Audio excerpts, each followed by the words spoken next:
កាត់ប្រែកថ្នោធម្មជាតិបំប្រងបោផាគ្រប់ត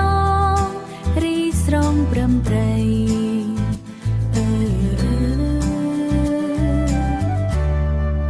ញញឹមរាទាំងបងប្អូនប្រុសស្រីគួគប់ហារតីគួគប់ហារតីស្រងស្រាយខ្លាំងណាស់ព្រែកថ្នោតព្រែកក្រៅ